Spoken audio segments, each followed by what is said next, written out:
Lion Boy, Chapter 8. The curly boy was called Julius, and the thin clown was his father. The muddy boy was called Hans, and he looked after the learned pig, which was why he was so muddy.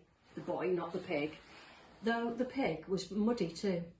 But the boy was muddy because of the pig, not vice versa. In fact, the pig would have been a lot muddier were it not for the boy. Hans and Julius slept on piles of coiled up ropes in the rope store. Each had its own shelf, quite big enough for a smallish boy, though without much headroom. Julius had the top shelf and Hans the bottom one, so there was a shelf for Charlie in the middle. "There's a sleeping bag here already," said Charlie. "Does someone else sleep here?" Hans started to giggle nervously. Julius shushed him with a furious look. "What is it?" said Charlie. Julius snorted. "Oh, well, there was a boy," he said. "He helped with the lions." "Oh, yes," said Charlie, interested. "And what happened to him?" "Major Tib had him thrown overboard," hissed Julius. Charlie stared. "Why?" he whispered, adopting Julius's air of mystery. Julius shook his head and made a zip-up mouth gesture. Charlie looked at the shelf and its sleeping bag again and wrinkled his nose a bit. "Bad luck isn't contagious," he said to himself. "Bad luck doesn't exist. It's all in the mind." This is what his mum always said, though when she did, his dad tended to raise an eyebrow and say, "The mind is a very strong thing, Professor." Charlie decided that he wasn't going to mind about the sleeping bag. "It's all in the mind, and I don't mind," he said to himself. "You staying then?" said Julius. "Or have we scared you off?" "No way," said Charlie. "I'm staying." "Well, if you need any help, I know everything," said Julius, in such a friendly way that Charlie decided to try him out there and then. He liked the look of Julius. He liked his curly hair and his freckly nose. "What's a fun ambulist?" "What's a trapezista volante? And why are monkeys called dandyjack when they ride on ponies?" he blurted out. "High wire walkers, flying trapeze artist, and after Major Jack Dowling, who was a very famous trainer of trick horses," said Julius, without batting an eyelash. "That's also why naughty people are called a jackanape, an ape who thinks he's as talented as Major Jack was." Charlie blinked. "Thanks," he said. "De nada," said Julius. "What does that mean?" said Charlie. "It's nothing in Spanish," said Julius. "I mean, it means nothing, the word nothing. Not that it doesn't mean anything, though, of course, it doesn't mean anything, it means something. It means nothing? Nothing is what it means. Not it doesn't mean anything. No, it means nothing." "I know what you mean," said Charlie with a straight face. They then started to giggle. Although things on this boat were so interesting that it was easy to be distracted, the thought of his parents was only ever a millimetre from the surface of Charlie's mind. Now he needed to check his phones and see if there were any messages. Privacy is very hard to find on a ship, especially when you're sharing a rope locker with two other boys. So he went out on deck into the cold night to be alone. The moon was lit up like a big pearl button on a navy blue suit, and the mistiness on the estuary was lit from behind by the stars and the moonlight, making it glow. Charlie shivered and pulled his jacket round him, then curled himself in a corner by one of the funnels and tried first his mum's voicemail, then on his own. There was still nothing on Mum's. Why wasn't anyone ringing her? Probably they're just leaving messages at home, sending her emails. He tried his own line. The voice leapt out at him. "Now, listen here, you disgusting little rodent. Personally, I don't know why your stupid, smug, stubborn parents didn't just drown you at birth. But as you seem to exist, and as your existence is giving me grief, I just have this to say. I know where you are. I know what you're doing. So you just stay there and I'll be along soon to get you, all right? I'll be along soon to get you. And the phone banged down. Charlie stared at his handset. He was shaking. He'd never heard such anger in anyone's voice. He lived his whole life in the city. He'd even seen fights and been in fights. He'd yelled and been yelled at, but no one had ever spoken to him with such deep nastiness. Very quickly he pressed the delete button. Then he cursed himself. He should have kept it for evidence to listen to again and learn from. But he knew he wouldn't ever listen to that again. He had heard what it said. He knew it was who it was from. He didn't need anything else. It wasn't that he'd thought Rafi would just let him go. He just, I don't know, his hand was still shaking from the violence of Rafi's message. He had no idea Rafi could be like that. But he still couldn't quite believe Rafi was involved in his parents' disappearance, not directly. How could a kid kidnap adults? Anyway, he'd been at the fountain that afternoon, relaxed and playing football and talking intently on the phone and taking notice of Charlie for the first time ever. So there must be other people involved too. Someone had paid Rafi to take him, Charlie, out of the way. When Charlie curled up on his ropes that night, he pulled his tiger out of his bag secretly so the other boys wouldn't notice. Listening to Hans scratching himself on the shelf below and Julius shouting orders in his sleep on the shelf above. For a moment Charlie wished his mum was there to say goodnight to him and check that he'd taken his asthma medicine. He had. And his dad had come up to look on him just as he was dropping off to sleep.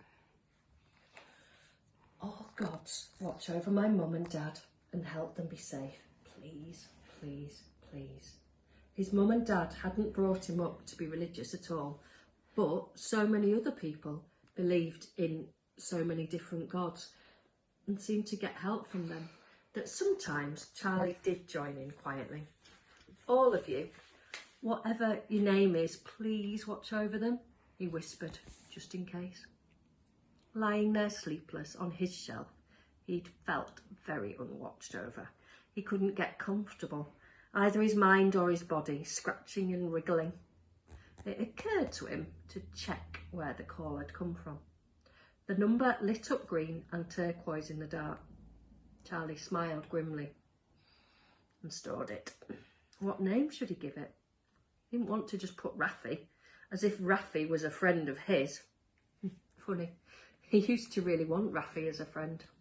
He stored it as Fancy Slimy Git. It was childish, but insulting Rafi made him feel a tiny little bit better. When he felt a lot better, he might just give him a call. See how he'd like that. No God, though, was watching over his parents. Just skinny, snivelly Sid. He was in a dilemma. Winner said he would punch him if he gave Aniba back his phone and tell on him to Mr. Rafi, so he would be sacked, and then Winner could get a partner with more than 4 brain cells and a vocabulary bigger than 1 word, because it was bad enough being hired by a flaming teenager without having to put up with a half-wit partner as well. Aniba, however, was still staring at him and muttering. Which was scarier, a punch in the nose and the sack, or a curse from a giant African wise man? I'm going on deck, said Winner. You keep watch. Subs do have decks, for when they come to the surface, which is where they were now. Yeah, said Sid. Winner's heavy footsteps echoed down through the metal of the subs hall. Aniba, still lying on the bunk, there was nowhere else to go, heard them. He pulled himself to his feet, smiled to himself and squatted down. Then he started to mutter again in a deep, low, chanting voice. Sid, oh Sid, you poor, pathetic little blokey. Give me back my telephone. Give me back my phone. You big-nosed slug brain. You mouldy dollop of poop-trousered monkey snot. Give me my phone and answer my questions. Give me my phone and answer my questions. In Twee, it sounded pretty bad. Sid heard his name. He sat there getting more and more scared. After some minutes of this, Aniba leaned forward and started to sketch a big circle on the floor, muttering and staring all the while. He went on and said, "Sid," he repeated often, "Sid." He could keep it going for hours. He didn't have to. He looked up and in a quiet but deadly voice in English addressed the two-way mirror. "You're going to give me my phone now, aren't you, Sid?" "Yes," said Sid in a tiny voice, green and sweaty-faced on the other side of the mirror. And that was how Charlie's parents got his message, which was why his mum was crying, which was how Winner noticed what had happened, which was why he punched Sid and took the phone off them again and threw it overboard. And when the Marmalade Cat saw that, he knew that he had to act swiftly. If Charlie had expected the next day to be quiet from the circus point of view, because of being at sea, he was very wrong. On his way to find Madame Barbaro to go to breakfast, he spotted the little Italians swinging about in their rigging. He was right, they were acrobats, the father wearing a rather worn-looking, all-in-one leotard outfit, was hanging by his tremendously muscly little arms from a crossbeam, swinging gently to and fro like a piece of laundry. Then suddenly he began to speed up his swinging, going higher and higher until he was flat out at the furthest extent of each swing. Then higher than flat. Then, if he's not careful, he's going to go right over, thought Charlie. And he did. Right over, holding for a moment at the top as it was standing on his hands. And then right down to the other side and then up again. And he was spinning round and round, his toes pointed, his legs straight, his hands shifting a little on each spin to allow the movement. And then, and it looked even more impressive, he started to slow down again, gradually, bit by bit, until he didn't go over the top, until his body made a flat line again, until once again he was hanging like a piece of laundry. Charlie couldn't help himself. He burst into applause. The Italian looked up, saw Charlie, and started to laugh. "You think that's good?" he said. And when Charlie nodded keenly, the Italian grinned, did a little flick or a flip of some kind so quick that Charlie hardly saw it, and when he was standing on the crossbeam, which a moment before he had been hanging from, grinning, foot cocked, arms crossed, and saying, "Ta-da!" "How did you do that?" howled Charlie. He was no slouch himself when it came to hanging and swinging about, but that was something else. "How did you do it?" "It's my own family secret," said the Italian. "My father taught me, his father taught him. I teach my boys. You want to learn? You first join my family, and then after 10 years I show you, if you're good." "Could you teach me?" said Charlie. Suddenly it seemed important, vitally important. The acrobat jumped down from the beam, a distance of about 6 metres. He landed lightly like a cat and fixed on Charlie with an intent look. "If I choose," he said. He stared at Charlie. "Yes," he said. "Come each day. I see you can learn." Then the intent look vanished and he smiled and said, "Sigimondo Lucidi, of the Familia Lucidi. Call me Sigi." The rest of the family were in the rigging. He gestured to them vaguely. "Are you practising?" said Charlie. "Every day," said Sigi. "To keep bendy and strong." He lifted his left leg, placed it vertically up on the side of the mast, and moved his right foot close into the bottom of the mast, so he was doing the splits with his body sticking out sideways. "And the other side," he said, putting his left leg down again, turning and putting his right one up. "You do," said Sigi. Charlie tried. He could do the splits on the floor, but not up the mast. "You certainly are Bendy, said Charlie. Have you seen Bendy Ben, the boy? Asked Zizou. Charlie hadn't. Ties himself in knots, said Zizou. Gets stuck sometimes. Used to do an act with his big strong sailor, Beppe. And Beppe would tie him in a knot and then pretend he couldn't undo him and get his knife out, saying he just had to cut it. There was no other way. Yuck, said Charlie, absolutely fascinated. Well, gotta go, said Zizou.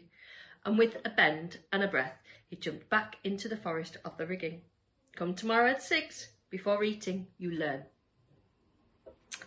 After breakfast, Charlie found himself staring at his telephone mistrustfully. He'd turned it off after yesterday's message. Now he kind of wanted to turn it on again, and he kind of didn't, but he did turn it on. The envelope icon flashed. Charlie screwed up his face for a moment, and then he called up the message. At first the voice was civil and gentle. Charlie? Raffi Sadler here. Sorry I was a bit impolite yesterday, hasty of me, but have no fear. I mean what I say. You presumptuous little brat. I'm on my way and you'll be sorry when I arrive. Sorry in ways you can't even begin to imagine. Charlie cut off the message. He didn't need to hear what he was to get ready for. He'd slept badly enough the night before. He felt shaky again. Next time he wouldn't listen. At all. There was no point. He was glad when Big Cabby told him to clean out the monkey cage, which was grubby, but not that bad. He refilled the monkeys' water bottles and bowls of nuts and gave them each a banana. The work eased his mind.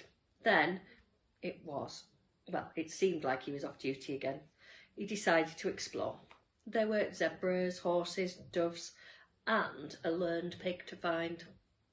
And above all, there were lions. That should keep his mind a leopard cub, and the snake, and the jab from the needle with a slashing scratch from the cub's claw. He still had the scar, a thin, pale, swooped line on his upper arm. Sometimes he told himself that he remembered the occasion, tottering over on his baby legs to the cuddly little cub. The sharp pain of the slash and the sting of the leopard's blood in the wound.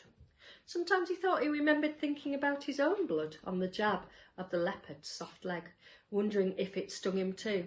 He knew he remembered the sudden clarity and friendliness of calling out to the leopard and the leopard calling back. Not that they had said anything in particular, just that they'd understood each other. Baby talk.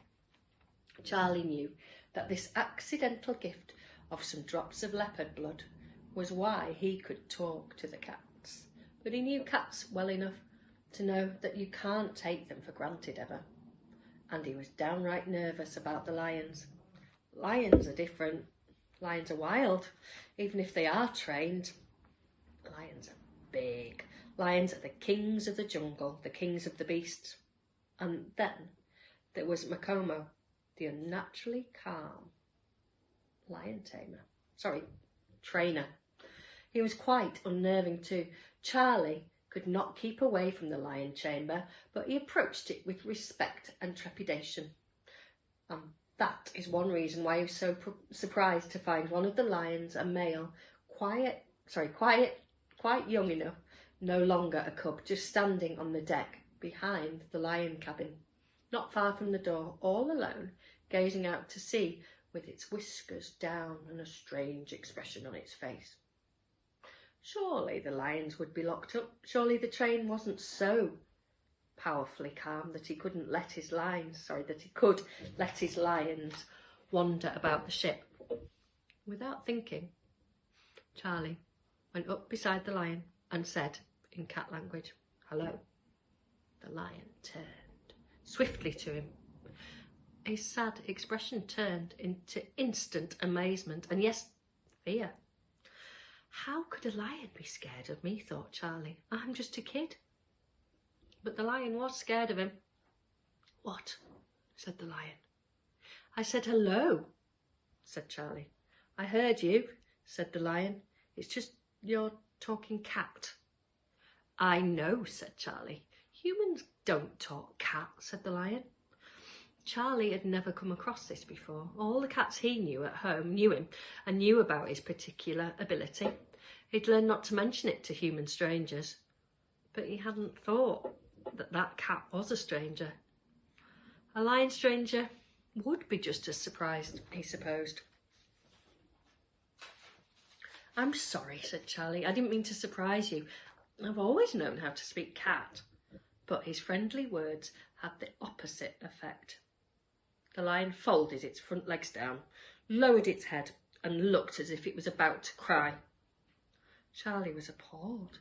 "Oh, look, I'm so sorry," he said. "Please, I didn't mean to upset you." He bent down and stroked the lion's head, murmuring kind words all the while. And after a moment, the lion raised his face and said, "Sorry, I haven't heard anybody speak my language for such a long time." But suddenly his voice changed. "Oh no, oh no," he muttered urgently and began to scowl and growl. Charlie looked up. They were being watched by an audience of amazed, silent sailors and circus guys, their mouths open and their faces filled with disbelief. The lion growled a bit more and pawed the ground a little for show. Charlie thought, but the audience seemed frightened enough. "I only stepped out for a second," hissed the lion. "I didn't mean to stay so long. Now they'll all think I've escaped and it's all going to be horrible." "What can we do?" said Charlie quietly. "I don't know," said the lion. "I have to carry on being threatening, otherwise they think I'm soft." "Tell you what," said Charlie, seeing Major Tib foraging his way through the crowd. "Let me calm you. I'll take you back in and make something up. Come on, just pretend. I know I couldn't calm you really, unless you wanted. Go on." The lion, who had started to enjoy his show of fearsomeness, shot Charlie a sideways look and then said, "All right, just a minute though." And he gave a roar, a huge roar, which made everybody jump back. And Macomo, who had just come running up from the hold, having heard of the drama, raised his long whip. Then the lion turned to Charlie, laid his head at his feet and started to purr. A lion's purr is quite something, and for a moment Charlie so enjoyed the heavy rhythmic reverberations through his feet that he didn't want to move. Then he recalled himself and put his hand gently first on the lion's head, then on his thick chain collar. "Come on," he said softly to the cat, too soft for anyone but the lion to hear. "Back inside. Come along. Come along." The audience, Major Tib and Macomo included, were dumbstruck. In silence, they watched Charlie lead the big cat back to the chamber. In silence, they saw the lion padding gently and obediently after him. Major Morris stared. Macomo rubbed his mouth slowly. Madame Babu fainted. Pirouette grabbed a bucket of water that Hans had been taking to the learned pig and threw it over her. The little Italians burst into cheers, but only once the lion was safely inside the lion chamber.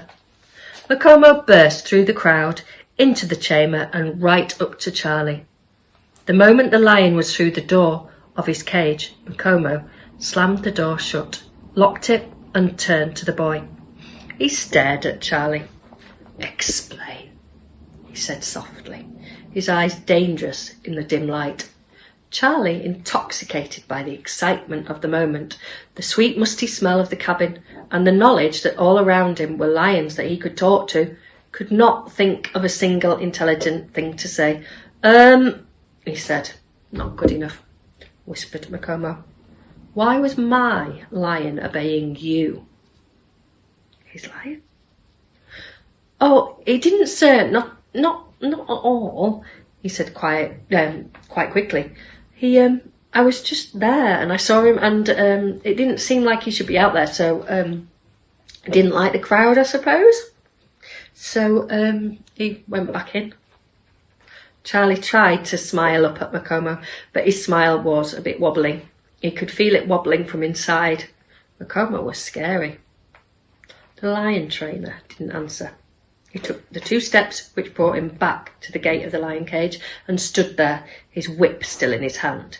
He stared at the young lion, but the young lion did not stare back. Instead, he lowered his head and laid it on the floor in a very submissive pose and made a little mewing noise. Charlie was worried about this lion. It was behaving so strangely, as if it was confused and upset. Every cat he'd ever known had been quite dignified, had known who and what it was, and had felt all right about it. Even the fattest, laziest, greediest house cat had an attitude which said, "Yes, I'm fat, lazy and greedy, and rather good at it too, don't you think?" But this lion was sad and confused. Charlie didn't like it. It made him feel sad and confused too. Makomo made a little noise in his throat and turned back to Charlie. "Where are you from?" he said. "London," said Charlie. "No, Makomo," said. "London people are white." Charlie had heard this said before. He knew only that an ignorant person would say that. Maybe Makomo just didn't know about London.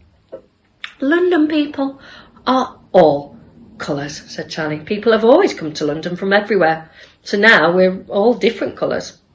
"Where's your brown skin from?" said Makomo. "My brown skin is from London, like the rest of me," said Charlie, trying not to get annoyed. "My father, if that's what you mean, if that's what you want to know, is African." "His name and country?" said Makomo. Perhaps it was Makomo's rural way of asking, or perhaps it was his natural carefulness, but Charlie didn't want to say. He was quite rude, and, well, he didn't have to explain, because at that moment Major Tibb burst in. "What do you think, Makomo?" he said. "He's got it, don't you think? I never saw anything like it, and I know Van Amberg and Cooper. You want him? He's got the knack. You should take him on. You've got to." Makomo turned his great black eyes on Charlie, and once again Charlie saw the flash of light reflected in their depths. "I will take him on," he said, "of course." "Fine. You're not the monkey boy anymore, you're the lion boy."